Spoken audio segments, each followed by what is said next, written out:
Mesdames et messieurs, bonjour et bienvenue à ce deuxième épisode de votre émission Le Rendez-vous des investisseurs. Aujourd'hui, nous parlerons d'un sujet important pour vous, pour votre famille, pour votre avenir.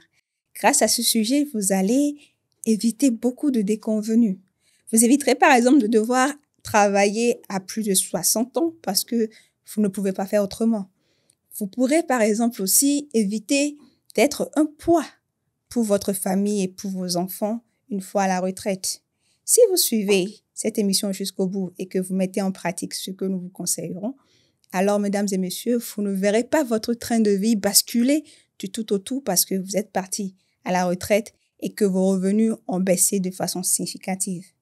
Et si vous n'êtes pas encore à la retraite, si vous êtes encore en activité, vous éviterez la catastrophe de voir votre vie changer du tout au tout, basculer parce que, entre-temps, un imprévu que vous n'avez pas prévu vient pour mettre un frein au rythme de rentrée de vos revenus. Mesdames et messieurs, le thème dont nous parlerons aujourd'hui est capital. C'est lui qui fait la différence entre les personnes qui s'enrichissent et celles qui doivent travailler toute leur vie pour gagner de l'argent. Lorsque vous allez mettre en pratique ce que nos deux experts de cet épisode vous conseilleront, vous pourrez par exemple prendre votre retraite à l'avance. Vous pourrez avoir une retraite paisible, voire dorée. Vous pourrez, lorsque vous serez dans vos vieux jours et que vos enfants seront grands, être l'atout majeur qui fait que dans leur vie, ils iront plus vite, plus loin, parce que derrière, ils auront un capital de départ. Ils ne partiront pas de zéro comme vous, comme moi. Vous pourrez enfin envisager de manière sereine votre avenir professionnel parce que vous aurez la garantie. Quoi qu'il advienne, vous aurez de quoi retomber sur vos pattes, vous aurez de quoi voir venir. Aujourd'hui, nous parlerons d'un sujet exceptionnel. Il s'agit de comment faire travailler votre argent pour vous. Comment, pendant que vous êtes encore actif, vous préparez votre argent pour qu'il devienne un serviteur fidèle. Et pour cela, j'ai aujourd'hui avec moi deux experts. Malik Amadou, le directeur général de S-Giro AGA, une entité de placement et de gestion d'actifs. Il sera accompagné aujourd'hui de Gaston de Souza, qui est le directeur général d'une compagnie d'assurance, la GAB, et qui est là aujourd'hui en tant qu'assureur, bien sûr, mais surtout en tant que jeune professionnel pour partager avec nous son expérience. Alors, sans plus tarder, nous allons rentrer dans le vif du sujet avec la première question, qui est pour Malik.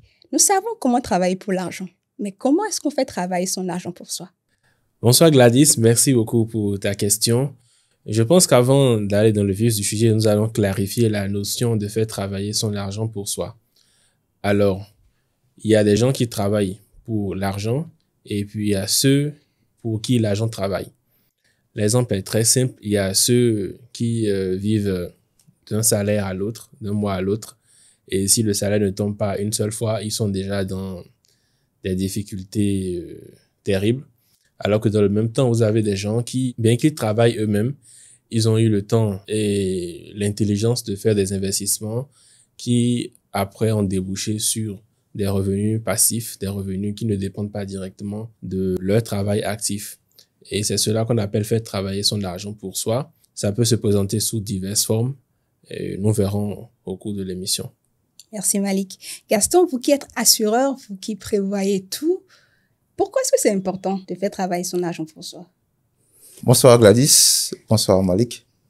Alors, il est important de faire travailler son argent pour soi parce que lorsqu'on s'en tient à seulement son salaire, eh bien, à un moment donné, cette seule source, elle tarit.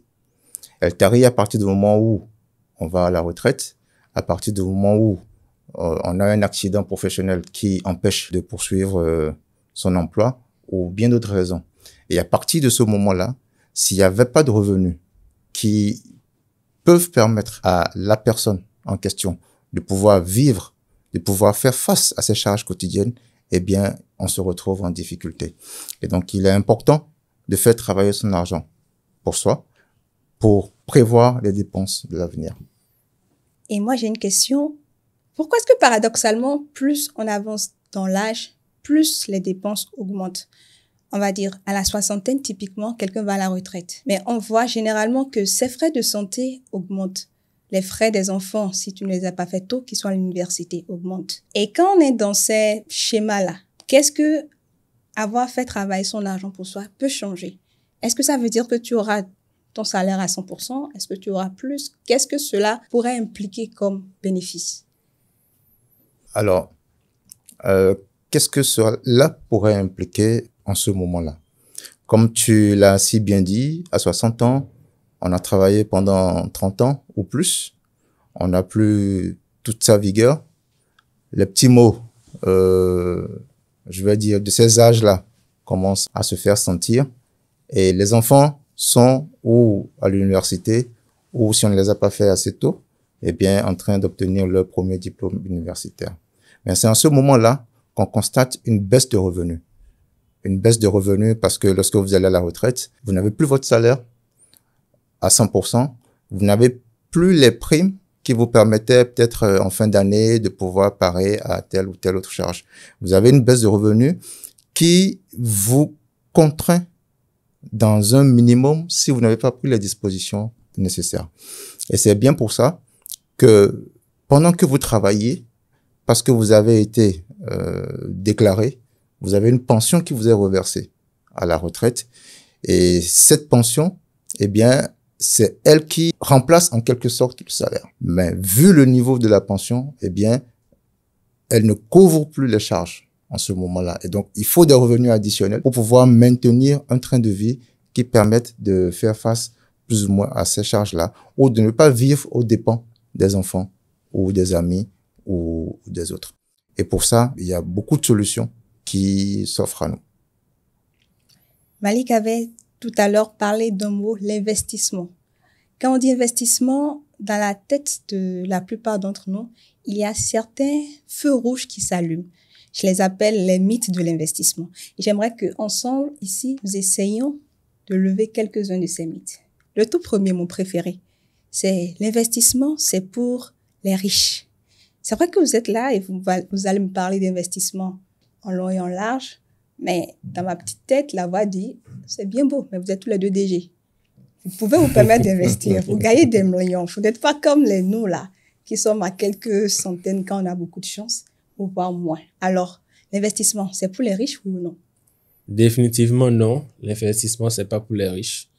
L'investissement, c'est pour tout le monde. Tout le monde peut investir à partir du moment où vous gagnez un revenu. C'est une question de discipline et une question d'habitude. Si vous attendez de gagner d'abord 1 million par mois avant de commencer à investir, soyez sûr d'une chose, lorsque vous allez gagner les 1 million, vous n'allez pas investir non plus. Donc, c'est une question de discipline personnelle. Même celui qui gagne 100 000, celui qui gagne 50 000, il peut investir. Mais avant d'investir, il faut d'abord avoir épargné.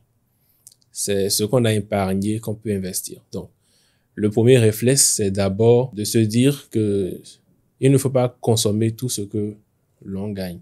C'est vrai, les charges sont toujours là. Les charges ne s'arrêtent jamais. Tout à l'heure, tu parlais du fait que on a des charges élevées lorsqu'on atteint la soixantaine, mais c'est normal. Tout au long de la vie, les charges ne font que monter. Quand vous regardez votre propre vie aujourd'hui, comparé à votre vie il y a 10 ans, vous allez juste remarquer que vous dépensez plus aujourd'hui que ce que vous dépensez il y a 10 ans.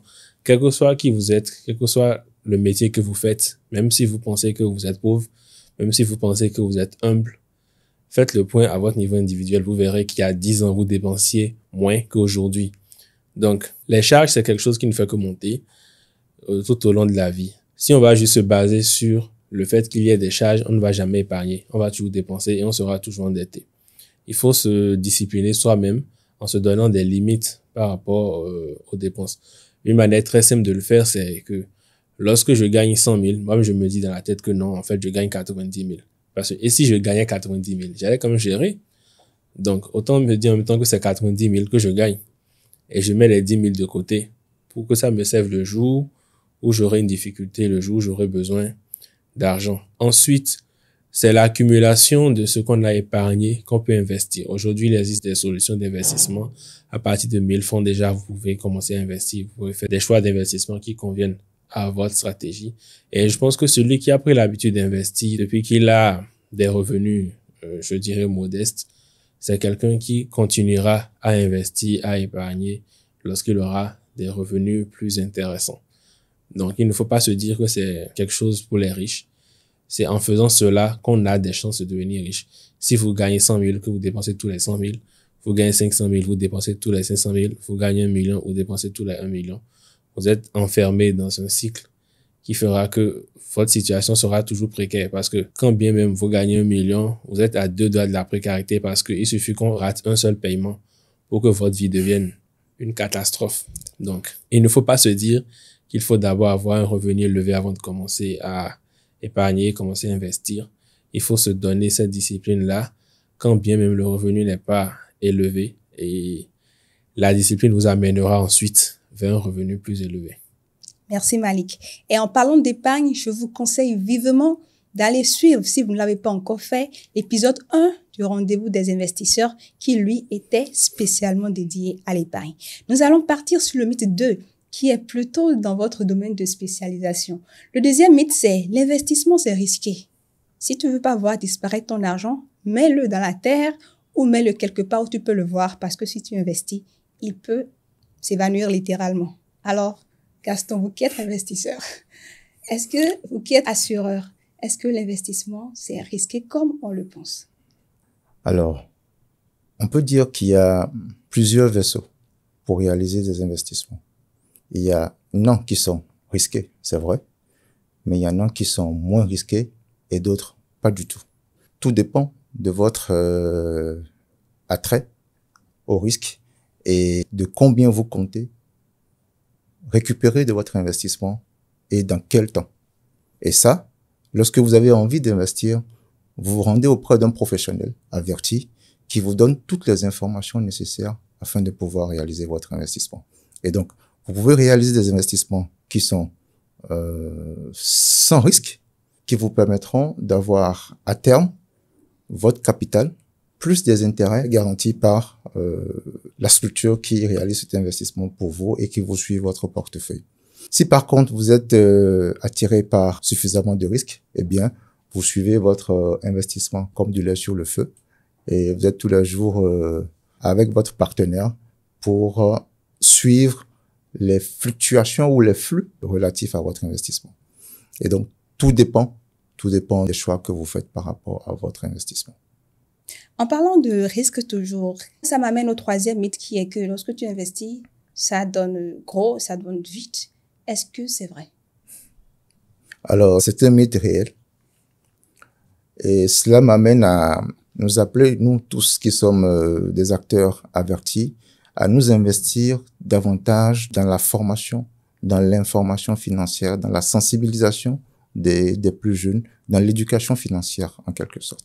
Lorsque vous regardez tous les véhicules d'investissement possibles, il y en a pas qui vous donnent à si court terme 15% le mois, sauf erreur. Et il suffit, lorsque vous avez cette information, d'aller à la source, rechercher ce qui se fait en la matière, de vous documenter pour savoir mais ce qu'on me dit, est-ce vrai, est-ce faux, avant de pouvoir s'avancer.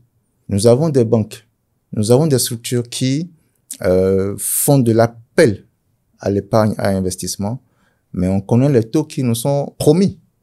Et ces taux, même sur les marchés les plus grands, on sait comment ils évoluent. Et donc, que quelqu'un vous propose du 15% le mois, c'est à dormir debout. Certains l'ont fait. Oui, je vais rebondir sur ce que Gaston a dit en ajoutant que la notion de risque est relative. Il y a en matière d'investissement, il y a tout un éventail de risques possibles et chaque risque est théoriquement associé à un niveau de rendement possible. Donc, généralement, lorsque le risque, je vais définir le risque comme la probabilité de perdre tout ou partie de son investissement. Alors, une fois le risque défini ainsi, généralement, les produits qui vous offrent des risques élevés offrent également une probabilité de rendement plus élevée. Et les produits qui vous offrent des risques plus bas vont avec une probabilité de rendement plus basse également. Donc, c'est une relation qui est assez basique, connue en finance. Tout ça pour arriver à la conclusion selon laquelle, lorsqu'on vous propose un produit d'investissement, un placement, un investissement dont le rendement est élevé, même si la personne qui vous parle vous dit que non, c'est sans risque, c'est garanti, Il faut juste savoir qu'il y a un risque dont il ne vous parle pas. C'est tout, en fait. Le risque existe, mais il ne vous a pas dit c'est quoi le risque. Donc, il préfère vous dire que c'est sans risque plutôt que de vous dire que le risque existe et le risque n'existe pas. Et cela s'observe dans tous les secteurs. Par exemple, quand vous vous lancez dans le commerce, par exemple, vous dites que bon voilà, je vais acheter des tomates et revendre. En une semaine, j'ai rapidement gagné 2 fois le montant que j'ai mis. Ceux qui ont déjà fait ce commerce savent aussi que on peut aussi perdre. Donc, même dans quelque chose aussi basique que le commerce, il y a la probabilité de perte. Et la probabilité de perte va avec la probabilité de gagner aussi. Donc, plus tu prends le risque de gagner, plus tu prends le risque de perdre. Et les individus en tant qu'investisseurs ont des profils différents. Il y a des gens qui cherchent les produits risqués et il y a d'autres qui ne veulent pas du tout entendre parler des produits risqués. Donc, et généralement, on verra ceux qui aiment les produits risqués, c'est souvent dans la jeunesse, 17 ans jusqu'à 25 ans par là. Ils sont prêts à prendre tous les risques parce qu'ils espèrent un retour sur investissement rapide, mais aussi parce qu'ils se disent que si ça se casse la gueule, ils ont la possibilité de recommencer. Mais ceux qui sont plus âgés, ceux qui ont 35, 45, voire 55, ce qui les pousse à éviter les risques, c'est parce qu'ils se disent que si ça se gâte, il ne me reste plus suffisamment de temps pour reconstituer encore ce que je viens de perdre. Donc, il vaut mieux pour moi ne pas prendre le risque, justement, de perdre ce que j'ai mis des années à accumuler. Donc, voilà un peu ce que je voulais ajouter. On fait l'option de la sécurité, en fait. Voilà, c'est ça. C'est la sécurité à ce moment, c'est très important. Et surtout, ce que j'en retiens, c'est si quelqu'un vous dit que le retour sur investissement est garanti, vous prenez vos 2 jambes à votre cou et vous fuyez. Parce qu'il y aura toujours une marge de possibilité qu'il y ait un risque que vous ne rentriez pas dans votre investissement ou encore pas à la hauteur où vous l'espériez. Ce qui m'amène au dernier mythe qui est pourquoi est-ce que j'irais donner mon argent à ces gens? Ils vont me donner en tout cas moins de 15%, alors que je pourrais prendre et faire un petit commerce qui va rapidement me rapporter de l'argent. Bon, cette question, elle est assez relative selon moi. Il y a plusieurs aspects que moi je vois dans cette question. Premièrement, la personne qui se dit qu'il vaut mieux lancer un petit commerce, est-ce que la personne c'est un salarié actif ou est-ce que la personne c'est un entrepreneur déjà? Si c'est un entrepreneur, s'il est déjà entrepreneur et qu'il a lancé un premier business qui a commencé à générer des revenus, est-ce vraiment le moment de diversifier? Est-ce que c'est pas plutôt le moment de consolider ce qu'il a commencé à gagner afin de devenir un leader dans ce qu'il est en train de construire? Ensuite, si c'est un salarié qui veut lancer un petit commerce à côté, vous savez, il y a un gros mythe autour de cette question. Beaucoup de gens pensent qu'il suffit de lancer une activité pour que ça réussisse. Et j'en connais beaucoup personnellement qui en ont lancé des multitudes, des restaurants, des boutiques de vente en ligne, des petits commerces. J'en ai connu qui en ont lancé beaucoup. Et à chaque fois, ça ne marche pas. Et il revient à la case départ. D'autres se découragent, d'autres ne se découragent pas et continuent d'essayer. Mais en fait, tout ce temps, ce que je trouve dommage dedans, c'est tout le temps perdu à tourner en rond, à essayer des choses qui ne marchent pas. Moi, je me dis, c'est toujours bien d'essayer, c'est pas une mauvaise chose d'essayer, surtout quand on est passionné. Parce que après, des fois, ce qui fait réussir un projet, selon moi, c'est la passion qu'on y met. Donc, si vous vous lancez dans une activité dans laquelle vous n'êtes pas passionné, que vous espérez juste gagner de l'argent, là, comme ça, du jour au lendemain, moi, je pense, je suis prêt à parier avec vous, vous n'allez pas gagner, probablement.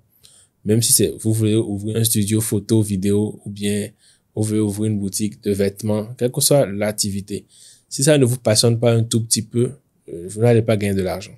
Alors, le temps de trouver cette activité qui vous passionne, à laquelle vous êtes prêt à vous consacrer corps et âme, et à être patient pour l'avoir réussi, pourquoi ne pas épargner, mettre de l'argent de côté, et investir cet argent-là progressivement de manière à ce que cet argent-là, à son tour, génère des revenus complémentaires.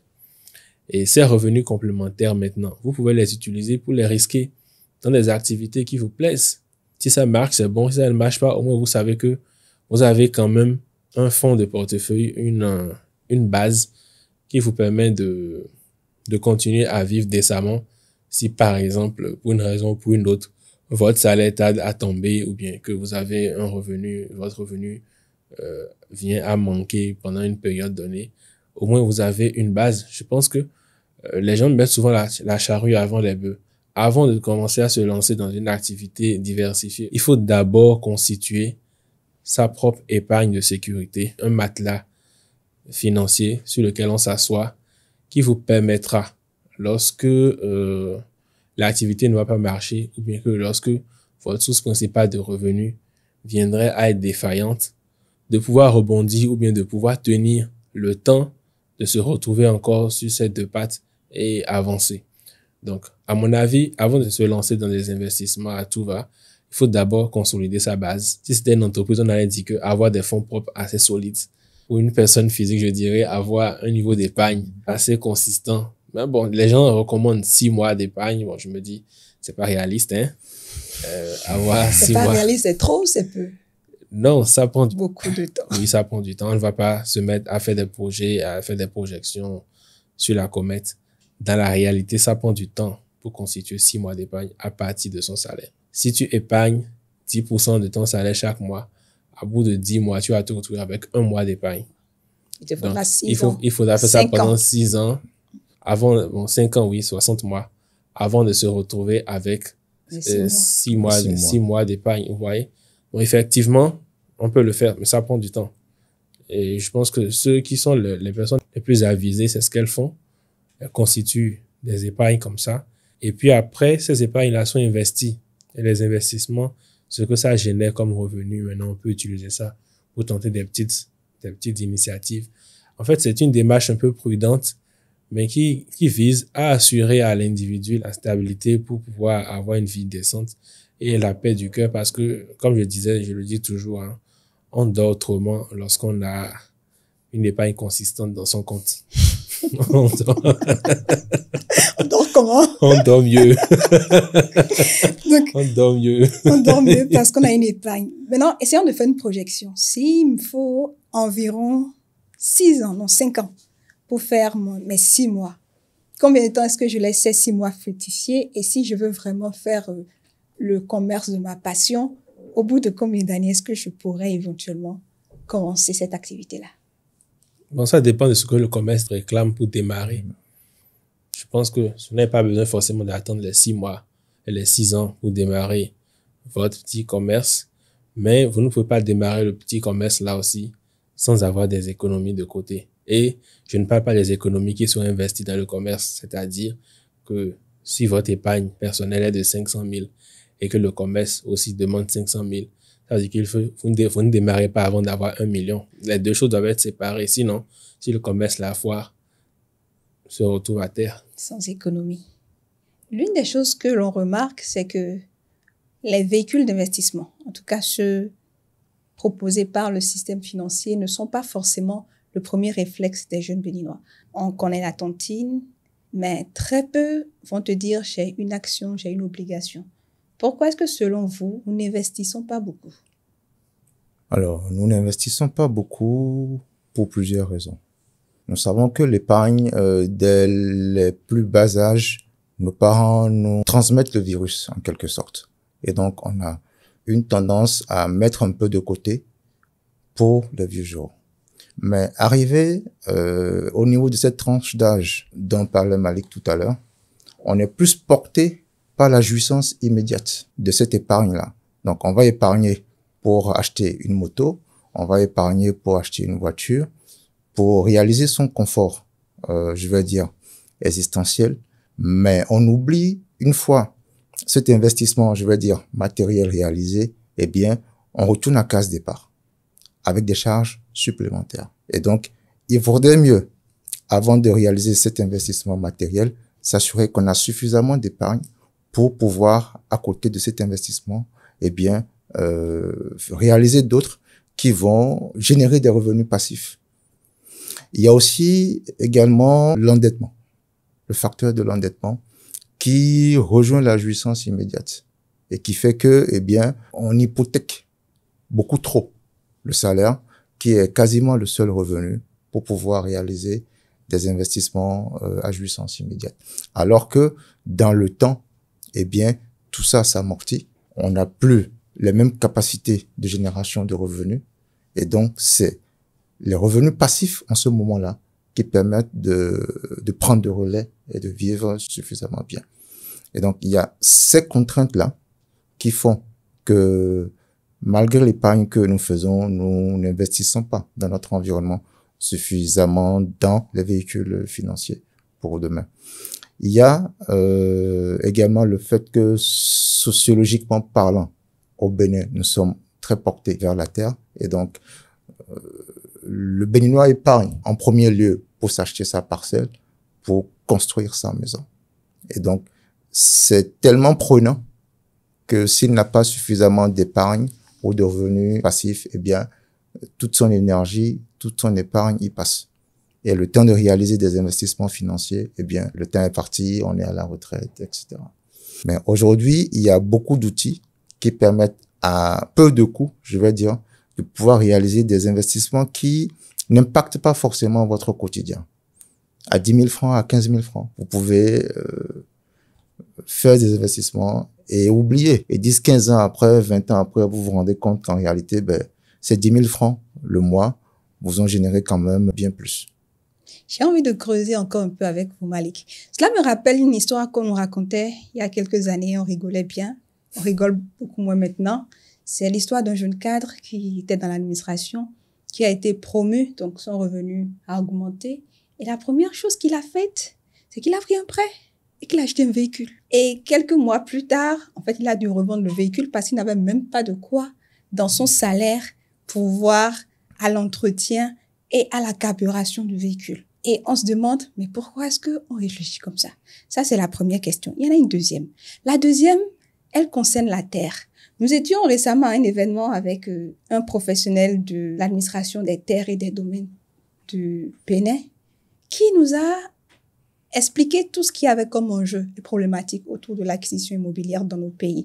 Et si on en doute, on n'a qu'à voir la vague de déguerpissement, prolocalisation des terres, des parcelles qui étaient soit tombées dans le domaine public ou soit en proie à des litiges et où on avait dû, pour un temps, ne serait-ce que délocaliser les gens. Quand on voit tout cela, on se dit, mais pourquoi est-ce qu'on continue à penser que si je fais ma tontine, c'est pour acheter ma voiture, je peux faire du prêt sur mon salaire ou je peux acheter ma terre qui peut, on ne sait jamais, m'être reprise après. Pourquoi est-ce que ça continue comme ça? Je pense que ça continue parce que on ne réfléchit pas. Bon, je dirais qu'on ne réfléchit pas assez, c'est-à-dire qu'on ne prend pas assez de recul. Ce qui se passe, c'est que généralement, les êtres humains, on a toujours procédé ainsi, donc on ne se pose pas de questions. Dès qu'on arrive, comme on fait d'habitude, on continue. Ce qu'on a toujours fait, on continue. On ne prend pas le temps de réfléchir sur les changements qu'il y a eu, le nouveau cadre, et voir si les décisions qu'on prenait avant sont toujours adaptées à la situation dans laquelle on est aujourd'hui. Il y a beaucoup de gens, bon, là tu as parlé de ceux qui prennent un prêt pour acheter une voiture. Il y a ceux qui prennent un prêt pour acheter une maison ou pour construire une maison parce qu'ils ne veulent plus payer le loyer. Donc, il prend un prêt, il sert son salaire, il construit la maison. Et ensuite, il va passer les années suivantes à rembourser le prêt sur la maison. Et il dit que la maison va prendre de la valeur. Bon, c'est vrai que la maison prend de la valeur s'il n'y a pas eu de litige, s'il n'y a rien eu. Mais la maison, il ne va pas la revendre, en fait. Il n'y a aucune chance qu'il la revende puisqu'il vit dans la maison. Donc, il ne générera pas de revenus. Ça ne va pas générer de revenus. C'est juste une charge morte dans son patrimoine. Et il faut entretenir la maison en plus. Les autorités sont de plus en plus regardantes en ce qui concerne l'assiduité dans le paiement des impôts. Donc, c'est quelque chose de relatif. Je pense que c'est un choix de vie. On ne peut pas dire à quelqu'un de ne pas acheter sa maison. Contrairement à ce que vous pensez, il n'y a pas qu'au Bénin que les gens prennent l'acquisition de la maison comme une priorité. C'est partout dans le monde. Partout dans le monde, l'être humain veut avoir sa maison. Il n'y a pas que les Africains qui sont très portés sur la terre. Partout, lorsque les gens ont la possibilité, ils veulent avoir leur maison.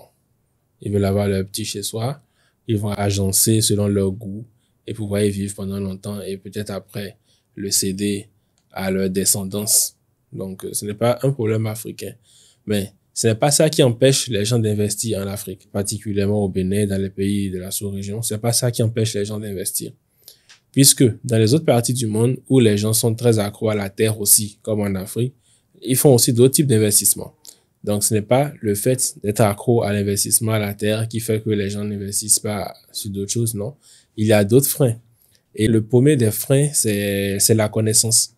Les gens ne savent pas qu'il y a d'autres possibilités d'investissement en dehors du fait d'acheter un terrain. Les gens ne savent pas. En dehors du fait que les gens ne savent pas, ensuite, les gens ne sont pas assez financièrement éduqués pour faire la différence entre qu'est-ce qu'un investissement, qu'est-ce qui n'est pas un investissement. Comme je le disais tantôt, celui qui a fait des prêts pour construire sa maison, pour y vivre, il pense que c'est un investissement. Ce n'est pas un investissement. C'est une dépense au même titre que d'acheter sa voiture. C'est juste que ça ne s'amortit pas comme la voiture. Celui qui a la bonne idée de le mettre en location, bon voilà, lui, il est déjà passé du côté investissement. Ou peut-être il y a ceux qui divisent la maison en deux, le haut est loué et puis lui-même il est en bas. Bon voilà, là c'est devenu un investissement parce que il y a un revenu qui est rattaché à cela. Donc les gens n'arrivent pas souvent à faire la part des choses, à savoir qu'est-ce que c'est qu'un investissement, qu'est-ce qui n'est pas un investissement. Et ils ne savent pas aussi les différentes possibilités qu'il y a. Les gens ne savent pas qu'au Bénin, on peut acheter des actions, devenir actionnaire des sociétés, prendre des dividendes, garder les actions sur la durée. Moi, j'ai eu des clients dont les parents étaient très avertis depuis leur enfance. On leur a acheté des actions au même titre qu'on leur achetait des jouets. Et lorsqu'ils sont devenus des adultes, chaque année, la personne encaisse des millions chaque année en termes de dividendes parce que ses parents ont eu la bonne idée d'acheter des actions pour lui. À une époque où les prix étaient très dérisoires, la valeur de l'action a augmenté au fil des années. Et puis, les sociétés, c'était de bonnes sociétés qui payent, qui continuent de payer de bons dividendes. Du coup, lui, il a hérité de ça. Et ce qui est encore intéressant dedans, c'est quoi?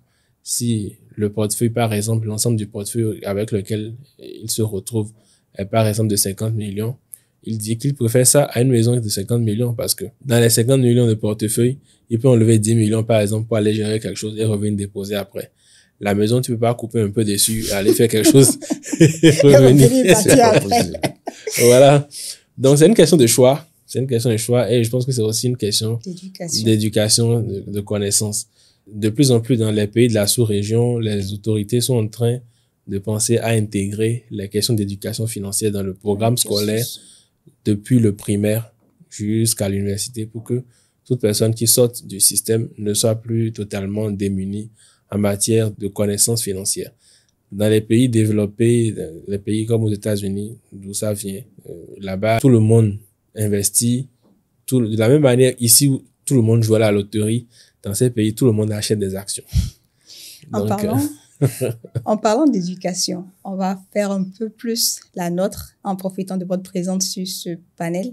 Alors, dites-nous, quels sont les moyens si je veux faire travailler mon argent? Comment est-ce que je peux faire? Quels sont les outils, les moyens dont je dispose aujourd'hui au Bénin? OK. Je vais faire un récap, peut-être un panorama de tout ce qui existe en termes de produits financiers. Je ne vais pas juste rester dans mon secteur à moi. On va classer les produits par ordre de risque. On va commencer par les moins risqués et aller vers les plus risqués. Alors, nous avons, parmi les produits les moins risqués, les assurances vie, généralement des rendements autour de 3,5%. Nous avons les comptes épargne, même rendement, avec moins de contraintes. Et puis, nous avons les dépôts à terme. Là-bas, c'est un peu plus compliqué parce qu'il faut des montants un peu plus élevés et des durées d'investissement un peu plus longues aussi. Et là-bas, le rendement se négocie, mais je pense que vous serez autour de 5% de rendement. Alors, après ça, vous avez les obligations. En termes de produits financiers de placement, vous avez les obligations. On a les obligations d'État. Les obligations de l'État du Bénin, par exemple, vous pouvez les avoir 5,85, 6,15 en fonction de la période. Aujourd'hui, vous pouvez avoir des rendements autour de 6,50, actuellement autour de 6,50 sur l'État du Bénin. Vous avez les obligations des entreprises privées. D'ailleurs, je n'ai pas défini ce que c'est qu'une obligation. C'est en quelque sorte un papier qui vous est délivré par une entité qui représente le fait que cette entité vous doit de l'argent et qu'elle s'engage à vous rembourser avec un intérêt à une date donnée. Donc, j'achète une obligation qui a un rendement de 6% sur 5 ans. Qu'est-ce que ça signifie concrètement? Ça veut dire que j'achète pour 100 000 francs, par exemple. Chaque année, on va me rembourser 5 000 francs pendant 5 ans et à la fin des 5 ans, je reprends mes 100 000. Voilà le fonctionnement simple d'une obligation. L'avantage qui est là dans les obligations basiques, c'est que vous savez d'avance combien ça va vous rapporter. Vous pouvez la revendre en cas de besoin. Donc, si l'obligation est sur 5 ans et qu'au bout de 3 ans, vous avez besoin de votre argent, vous pouvez revendre cette obligation-là pour récupérer une partie de votre argent. Après, vous avez les actions. Vous avez les actions, c'est une portion, une partie du capital d'une société. Donc, c'est une portion de la propriété d'une société. Donc, celui qui achète une action est actionnaire, donc propriétaire partiellement d'une société. Par exemple, il y a eu l'introduction en bourse de la LNB. Donc, ceux qui ont acheté les actions de la LNB sont aujourd'hui actionnaires de la LNB. Ça leur donne des droits sur la LNB. Donc, premièrement, lorsque la LNB fait des résultats, on leur communique les résultats réalisés par la société. Donc, ils ont le droit de savoir si la société marche bien ou pas.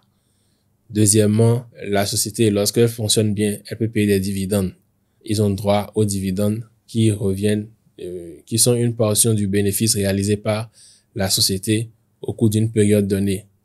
Ensuite, puisque l'action est cotée en bourse, ils peuvent revendre l'action quand ils veulent. Et si la société a performé, ils peuvent revendre cette action-là avec une plus-value, un petit bénéfice. Donc, en fonction de combien vous avez acheté, quand vous avez revendu, vous pouvez faire des bénéfices. Donc, c'est un peu ça qu'on appelle le trading, c'est-à-dire, vous achetez au bon moment, vous revendez au bon moment, vous faites un bénéfice. C'est aussi ça, c'est de la spéculation. Voilà, vous spéculez sur le prix de cette action-là, tout comme d'autres spéculent sur le prix des terrains, d'autres spéculent sur le prix de la tomate, etc.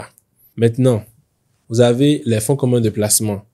Les fonds communs de placement, c'est des véhicules financiers, un regroupement dans lequel vous avez, en fonction du type de fonds, vous avez beaucoup d'obligations, ou bien beaucoup d'actions, ou bien un peu des deux. Mais c'est un système qui est mis en place pour vous faciliter l'investissement parce que tout le monde ne sait pas forcément quelle action choisir, quelle obligation choisir, quand il faut acheter, quand il faut vendre. On n'a pas toujours l'expertise ni le temps de prendre toutes ces décisions-là. Alors, vous choisissez juste le fonds et puis le fonds est confié à un gestionnaire expert qui investit pour votre compte et qui vous rend compte périodiquement de la gestion qui est faite de votre argent. Donc, c'est un peu comme si vous êtes dans un groupe de tontines, par exemple, et que l'argent du groupe-là est confié à un spécialiste qui s'en va investir l'argent. Et ce que ça rapporte, vous partagez ça chacun proportionnellement à ce qu'il a investi. Voilà, en termes de produits financiers, de produits offerts par l'industrie financière, voilà les différents produits qui peuvent vous permettre de faire des placements à moins de coûts et de rentabiliser votre épargne. Merci Malik. Tout à l'heure, Malik a évoqué l'assurance vie.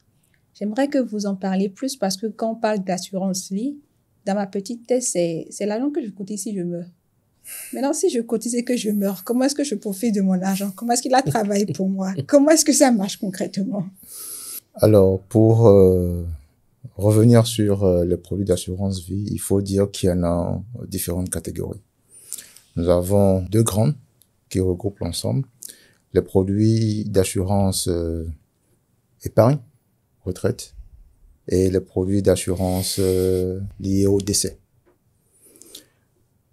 On va laisser le volet décès parce que sur ce type de produit, l'assureur prend l'engagement de reverser un capital aux ayants droit en cas de décès de l'assuré. Donc, c'est pas le cas typique de... Mon agent ne travaille pas pour moi, il travaille pour mes enfants Voilà. et mon veuf, etc. Alors, D'accord. pour revenir au schéma dans lequel votre argent travaille pour vous, eh bien, nous sommes dans le cas typique des produits d'assurance épargne et capitalisation. Et là encore, suivant l'ingéniosité des assureurs, vous avez différentes solutions d'assurance. Comme Malik le disait, eh bien, il y a un taux minimum d'intérêt qui est garanti sur votre épargne de 3,5%, plus éventuellement la participation aux bénéfices que l'assureur réalise en fonction de votre contribution à ces performances-là. Et nous avons des solutions de capitalisation en assurance vie qui vont également aujourd'hui au-delà de ce taux minimum de 3,5. Donc, en se rapprochant des assureurs vie, eh bien, ils pourront donner dans le détail les niveaux d'engagement ou le niveau d'épargne qui vous permettront, je vais dire à terme, de pouvoir obtenir un capital escompté, en quelque sorte. J'ai une autre question. En parlant d'assurance, il y a récemment des courtiers d'assurance qui se sont rapprochés de nous pour nous proposer un produit relatif aux études des enfants cette fois-ci. Il s'agissait de cotiser jusqu'à une certaine somme et après, on avait droit à un capital qui était un peu supérieur à celui qu'on a cotisé pour éventuellement financer les études supérieures des enfants et peut-être continuer si par malheur, nous ne le souhaitons pas, les parents ne sont plus là sur la fin. Est-ce qu'on peut considérer cela comme un produit d'investissement ou il s'agit de notre type de produit? Alors, j'avais dit que les solutions d'assurance faisaient appel à l'ingéniosité des assureurs. Le cas typique des produits d'assurance études, c'est un mix entre ce que nous appelons de l'assurance épargne et de l'assurance décès. Ils ont peut-être insisté sur la partie épargne, mais c'est qu'il faut noter que les contrats d'assurance études pour les enfants ont à la fois la partie prévoyance décès et la partie épargne retraite. Et donc, lorsque l'assuré est en vie jusqu'au terme prévu au contrat, il y a un capital annualisé qui est reversé pour la prise en charge des études supérieures des enfants. Annualisé?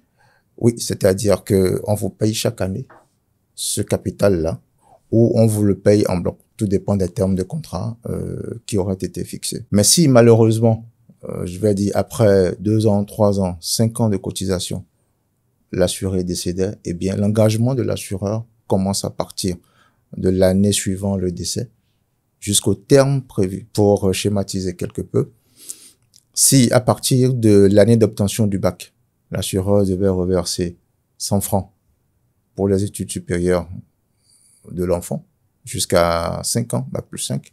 Donc, au terme, il a 500. D'accord? Si malheureusement un décès survenait en cours de période de cotisation, l'engagement de l'assureur commence l'année qui suit. Et donc, si c'est 10 ans avant l'obtention du bac, eh bien, l'assureur cotise 100 francs par an sur 10 ans, plus les 5 années sur lesquelles il avait pris un engagement initial. Donc, le cas des produits études, eh bien, c'est un mix qui est réalisé sur les deux. Voilà. Maintenant qu'on sait ce qu'on peut acheter, moi, j'ai une question. Comment est-ce qu'on fait? Est-ce que je vais acheter mes actions? Est-ce que je vais acheter des obligations? Est-ce qu'il y a un MIS? Je choisis DAT. Ça fait beaucoup de choses. Pour vous, ça semble évident parce que vous êtes du secteur. Mais pour un néophyte, cela semble tellement complexe. Donc, s'il se décide à faire travailler son argent pour lui, par où est-ce qu'il commence? Alors, en ce qui concerne les personnes physiques, particuliers comme vous et moi, des gens qui ont déjà une activité au quotidien et qui n'ont pas forcément le temps de s'occuper de leur portefeuille, moi, je recommande d'investir dans les fonds communs de placement. Il existe différents types de fonds communs de placement.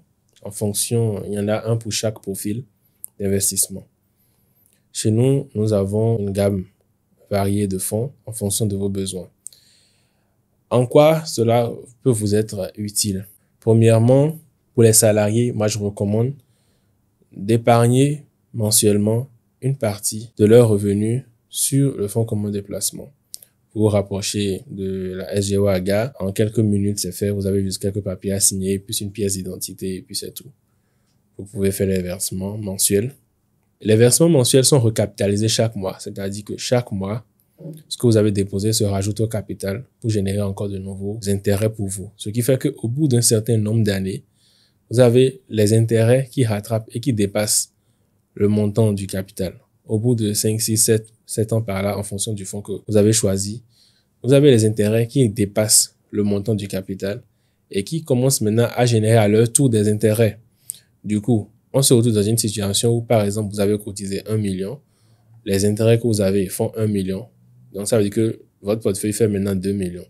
Si le fonds vous rapporte 10% par an, au lieu que vous ayez 10% de 1 million, vous avez maintenant 10% de 2 millions parce que les intérêts aussi se sont ajoutés au capital que vous aviez constituer. Et c'est ce qu'on appelle vraiment faire travailler son argent pour soi. Parce que à partir de ce moment-là, lorsque vous laissez le temps à l'argent de se constituer, de constituer des épargnes, lorsque vous laissez le temps aux intérêts de se constituer, à un moment donné, les intérêts dépassent le montant du capital. Et si vous continuez comme ça jusqu'à votre retraite, vous pourrez toucher une rente. C'est-à-dire, vous pouvez juste vivre des intérêts. On a des clients aujourd'hui qui prennent juste les intérêts, ils ne prennent pas le capital. Et chaque mois, on le vire le montant des intérêts. Le capital qu'il a cotisé pendant qu'il était en activité est toujours là. J'ai eu un monsieur retraité comme ça qui, pendant qu'il était en activité, il a beaucoup épargné. Il n'avait pas connaissance de ces produits-là, mais lui, il épargnait quand même. Donc, aujourd'hui, il a déposé son capital chez nous et chaque mois, on lui vire juste les intérêts. Et les intérêts qu'il prend lui permettent de vivre. Le capital est là au cas où il aurait une urgence, au cas où il aurait une situation qui nécessitera de décaisser beaucoup d'argent. Il peut toucher au capital. Mais les intérêts lui permettent de vivre. Donc, c'est ça la situation idéale dans laquelle vous voulez vous retrouver. La situation qui vous permet de faire travailler votre argent pour vous au quotidien, au jour le jour. Donc, voilà un peu. Et mieux encore, une autre possibilité, c'est lorsque vous avez constitué un capital, un tel capital, ce capital-là peut être mis en garantie auprès d'un établissement financier, une banque, une compagnie de microfinance, etc. Pour obtenir un prêt, supposons que par exemple, vous avez cotisé pendant des années, vous avez par exemple 10 millions, votre propre capital qui est là. Ça génère des intérêts que vous prenez. Maintenant, vous voulez faire un projet, vous ne voulez pas toucher aux 10 millions là parce que vous voulez que les 10 millions là continuent de générer quelque chose. Mais vous voulez aussi essayer ce projet-là. Vous pouvez mettre les 10 millions là en garantie, obtenir un prêt, utiliser ce prêt-là pour tenter votre idée. Si ça ne marche pas, vous allez vendre ce que vous avez acheté et puis rembourser rapidement. Mais au moins, à la fin, votre capital est toujours là et ça continue de vous assurer les intérêts, ça continue de vous assurer, d'assurer vos arrières. Vous voyez un peu? Oui. Donc, c'est dans cette configuration-là que vous voulez vous retrouver au bout d'un certain nombre d'années. C'est une situation idéale, mais ça se construit. Et c'est la patience qu'il faut avoir, en fait, pour pouvoir se donner le recul nécessaire, établir cette situation-là. Et ça vous permet après, maintenant, d'avancer dans votre vie. En parlant de patience, vous avez parlé de laisser le temps à votre argent de travail pour vous. Ce temps, typiquement, il s'estime en combien? C'est combien de temps? C'est 10 ans, c'est 20 ans, c'est 30 ans, c'est 50 ans? Au maximum 10 ans. Ça dépend du taux d'intérêt du produit sur lequel vous êtes. On peut vous faire des simulations gratuitement. Il suffit de nous contacter, vous demandez, vous donnez votre situation, on vous fait des simulations gratuitement. Mais généralement, en fonction des taux, c'est entre 6 et 10 ans. Ce n'est pas beaucoup. C'est un temps qui passera de toute façon. Maintenant, ce que le temps là fera dans votre vie, c'est à vous de décider. Si vous ne faites rien, les 10 ans passeront et vous serez retrouvé dans la même situation. Mais si vous prenez une décision aujourd'hui, dans 10 ans, votre situation ne sera plus la même. En parlant de quand est-ce qu'on commence, aujourd'hui ou dans 10 ans, j'ai une question. Quand est-ce qu'on commence? Il y a des personnes qui travaillent 10, 15 ans et qui n'ont pas de patrimoine littéralement. Pas de terrain, pas d'actifs, pas de capital parce que on a épargné, mais c'était pour acheter la voiture, construire la maison et tout. Quand est-ce qu'on commence? Et quand est-ce que c'est peut-être trop tard si l'option là est ouverte? Alors, pour moi, il faut commencer le plus tôt. Parce que ce retour sur investissement se construit dans le temps. Et donc, au plus tôt. Au plus tard, c'est à tout moment. C'est à tout moment. De mémoire, j'ai un aîné. Lorsque j'avais commencé par gagner, je vais dire, ma première paye, il m'a dit, mon garçon, eh bien, ta retraite, c'est dès ton premier salaire que tu la prépares. Et donc, c'est resté en fait. Et cette épargne constituée, eh bien, a servi à bien d'autres choses, y compris de l'investissement. Il n'y a pas de meilleur moment, mais au plus tôt, suivant les premiers revenus qu'on gagne. Au plus tôt ou alors maintenant? Si vous ne l'avez pas encore commencé, c'est maintenant qu'il faut le faire et pas demain. Et je demanderai à mes invités s'ils ont un dernier mot. S'il y a une seule chose que vous aimeriez que les internautes retiennent de cette heure d'échange, qu'est-ce qu'elle serait? Tu l'as déjà dit, il ne faut pas attendre le bon moment. Le bon moment, c'est maintenant. Commencez dès aujourd'hui, contactez-nous. Nous serons ravis de vous conseiller et de vous guider dans le processus. Monsieur Gaston. L'éducation financière, elle est importante. L'assertion qui dit « Mon peuple périt faute de connaissances » a déjà tout dit. Rapprochez-vous des professionnels en la matière et toute la documentation ou toutes les informations dont vous aurez besoin vous seront données pour que réaliser un investissement ne soit plus une crainte. On peut réaliser sereinement des investissements pour pouvoir en jouir plus tard. Merci.